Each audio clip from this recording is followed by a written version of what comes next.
तो दोस्तों आज हम फिर लेकर आए हैं आपके लिए देश और दुनिया की सभी ताज़ा और बड़ी खबरें। आज की सबसे पहली और बड़ी खबर में आपको बताएंगे, फिर दिल्ली चलो, कोरोना के नाम पर किसान आंदोलन को कमज़ोर करने की साजिश, किसान संघों का आरोप। एक और बड़ी अपडेट, आरजेडी ने सीएम नीतीश कुमार और पीएम मोदी पर साधा निशाना, मजदूरों के पलायन को लेकर पूछे कई सवाल। एक और बड़ी अपडेट, राघव चड्ढा का भाजपा पर हमला, कहा न दूरी न दवाई, बस वोट के लिए ढिलाई ही ढिलाई। एक और बड़ी अपडेट, पश्चिम बंगाल में रैलियों को लेकर बीजेपी ने लिया बड़ा फैसला, मोदी की सभा में नहीं होंगे 500 से ज्यादा लोग।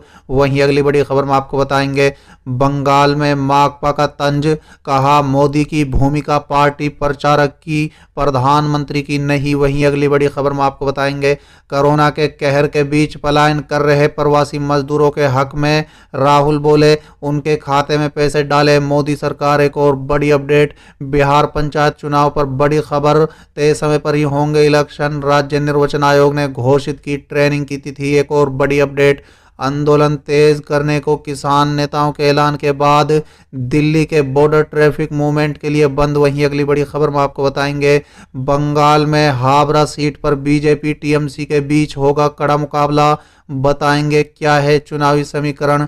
तो चलिए देख लेते हैं आज की पहली बड़ी खबर, फिर दिल्ली चलो, कोरोना के नाम पर किसान आंदोलन को कमजोर करने की साजिश, किसान संघों का आरोप। दरअसल दोस्तों, दिल्ली की सीमाओं पर केंद्र सरकार के 3 विवादास्पद कृषि कानून के खिलाफ आंदोलनरत किसान संघों ने आरोप लगाया है कि आंदोलन खत्म करने के लिए सरकार कोरोना वायरस संक्रमण का इस्तेमाल कर रही है।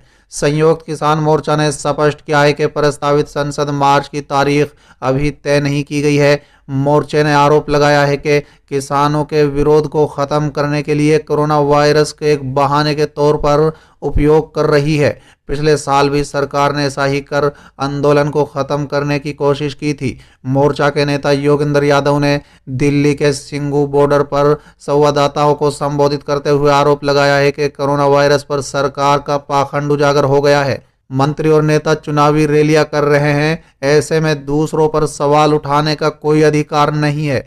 चलिए अगली खबर, आरजेडी ने सीएम नीतीश कुमार और पीएम मोदी पर साधा निशाना, मजदूरों के पलायन को लेकर पूछे कई सवाल।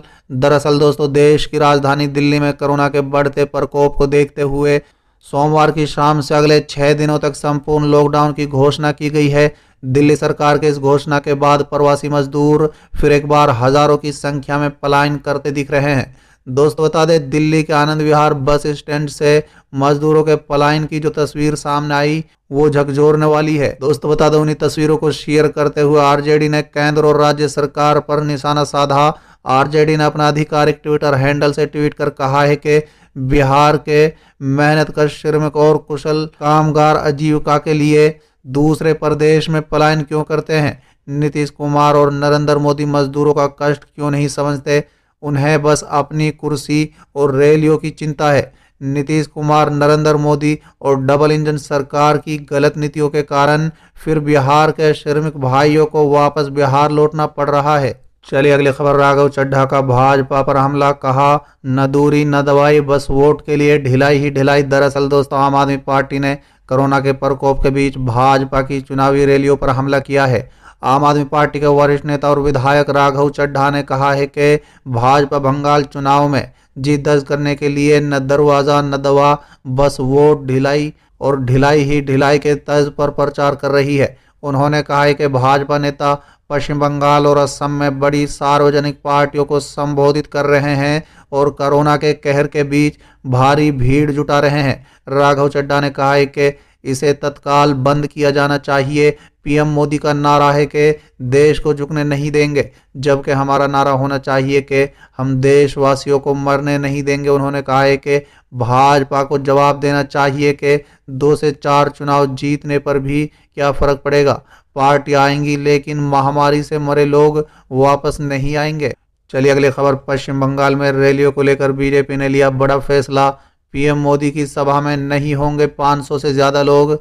दरअसल दोस्तों कोरोना के बढ़ते मामलों को देखते हुए बीजेपी ने पश्चिम बंगाल में बड़ी सभाएं नहीं करने का फैसला लिया है। पार्टी ने बयान में कहा है कि बीजेपी छोटी छोटी सभाएं करेगी। प्रधानमंत्री नरेंद्र मोदी और अन्य केंद्रीय मंत्री की सभाओं में 500 से ज्यादा लोग नहीं होंगे। सभी सभाएं खुली जगहों पर आयोजित की जाएंगी।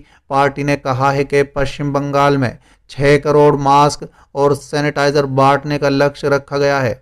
चलिए अगली खबर, बंगाल चुनाव को लेकर माकपा का तंज, कहा मोदी की भूमिका पार्टी प्रचारक की, प्रधानमंत्री की नहीं। दरअसल दोस्तों पश्चिम बंगाल में तेजी से फैल रहे कोरोना संक्रमण के बावजूद प्रधानमंत्री नरेंद्र मोदी की रैलियों के लिए माकपा ने रविवार को उन पर निशाना साधा।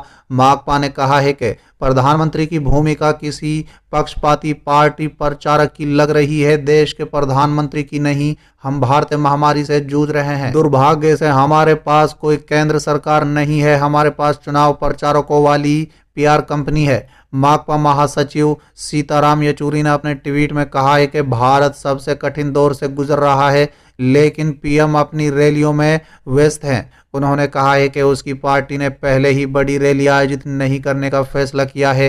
कांग्रेस ने भी अपनी रैलियां रद्द कर दी हैं, मगर भाजपा नेता और गृह मंत्री कोरोना पर हास्यास्पद और वैज्ञानिक बयान दे रहे हैं। पार्टी ने पूछा है क्या लोगों की जिंदगी से बड़ी मोदी की रैली है। येचुरी ने पिछले साल कोरोना के हराने के लिए पीएम के बयान को भी आलोचना की और कहा है कि सचमुच हराया था तो ऐसे हालात क्यों आए। चलिए अगली खबर, कोरोना के कहर के बीच पलायन कर रहे प्रवासी मजदूरों के हक में राहुल बोले उनके खातों में पैसे डाले मोदी सरकार।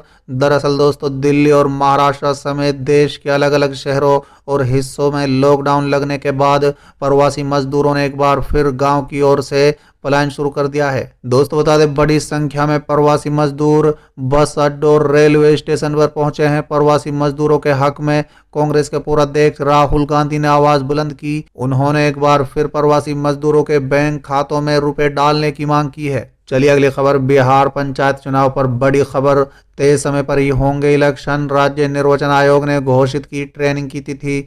दरअसल दोस्तों बढ़ते कोरोना संकट के बीच बिहार में पंचायत चुनाव की तैयारियों ने जोर पकड़ लिया है। भारत निर्वाचन आयोग और राज्य निर्वाचन आयोग के बीच ईवीएम विवाद सुलझ जाने के बाद अब इलेक्शन प्रक्रिया को लेकर कार्य योजना के अंतिम रूप दिया जा रहा है। अब जब ये तय हो गया है कि मल्टी पोस्ट नहीं बल्कि सिंगल पोस्ट ईवीएम से चुनाव कराए जाएंगे, तो आयोग ने निर्वाचन अधिकारी के प्रशिक्षण का कार्यक्रम भी घोषित कर दिया है। ट्रेनिंग प्रोग्राम 22 से 24 अप्रैल के बीच होगा। दोस्तों बता दें मिली जानकारी के अनुसार राज्य निर्वाचन आयोग के सचिव योगेंद्र राम ने जिला पदाधिकारियों को पत्र लिखकर निर्वाचन और सहायक निर्वाची पदाधिकारियों को ट्रेनिंग प्रोग्राम के बारे में जानकारी दी है। चलिए अगली खबर, आंदोलन तेज करने के किसान नेताओं के ऐलान के बाद दिल्ली के बॉर्डर ट्रैफिक मूवमेंट के लिए बंद। दरअसल दोस्तों 3 कृषि कानूनों के खिलाफ प्रदर्शन कर रहे किसानों ने आंदोलन को तेज कर दिया है, जिसके कारण हरियाणा और उत्तर प्रदेश के साथ दिल्ली की कई सीमाओं पर ट्रैफिक मूवमेंट बंद रहा। दोस्तों बता दें वहीं दूसरी तरफ किसानों ने कोविड-19 मामलों में मौजूदा उछाल और दिल्ली सरकार द्वारा सोमवार रात लगाए गए 1 सप्ताह के लॉकडाउन के बावजूद दिल्ली की सीमाओं से हटने से साफ इनकार कर दिया है। मिली जानकारी के मुताबिक उत्तर प्रदेश से दिल्ली आने वाले लोगों को परेशानी हो सकती है क्योंकि गाजीपुर बॉर्डर को बंद कर दिया गया है। चलिए अगली खबर, बंगाल में हावड़ा सीट पर बीजेपी टीएमसी के बीच होगा कड़ा मुकाबला। बताएंगे क्या है चुनावी समीकरण। दरअसल दोस्तों पश्चिम बंगाल की राजनीति में कहा जाता है कि आपको अगर बंगाल की सत्ता में आना है तो उत्तर और दक्षिण 24 परगना जिले में जीत हासिल करनी ही है, क्योंकि इन 2 जिलों में कुल मिलाकर कुल 64 सीटें हैं। उत्तर 24 परगना में 33 और दक्षिण 24 परगना में 31 सीटें हैं। बंगाल के दक्षिण 24 परगना जिले में विधानसभा चुनाव हो चुका है। उत्तर 24 परगना जिले के उत्तरी भाग में 17 अप्रैल को कुछ सीटों पर चुनाव हुआ था। अब 22 अप्रैल को सबसे ज्यादा 17 सीटों पर मतदान है। उन्हीं 17 सीटों में से एक है हावड़ा। दोस्तों बता दें हावड़ा नाम से लगभग आप सभी वाकिफ होंगे, लेकिन यह हावड़ा जो कि उत्तर 24 परगना जिले में आती है, यहाँ बीजेपी के उम्मीदवार राहुल सिन्हा मैदान में है। बंगाल में बीजेपी जब जमीन तैयार कर रही थी उसी समय से राहुल सिन्हा बीजेपी के साथ रहे। वो इस बार हावड़ा से जीत हासिल करने के लिए काफी आश्वस्त दिख रहे हैं। हावड़ा एक ऐसी सीट है जहां मतवा समुदाय के लोगों का प्रभाव भी कम नहीं है। वहीं टीएमसी की ओर से ज्योतिप्रिय मल्लिक इसी सीट से मैदान में है। इससे पहले 2011 से यहां लगातार 2 बार जीत हासिल की है और माना जाता है कि मतवा समुदाय की पूजा के स्थल ठाकुरबाड़ी के साथ सालों से जनसंपर्क का काम टीएमसी के लिए ज्योतिप्रिय मल्लिक ने ही संभाला है।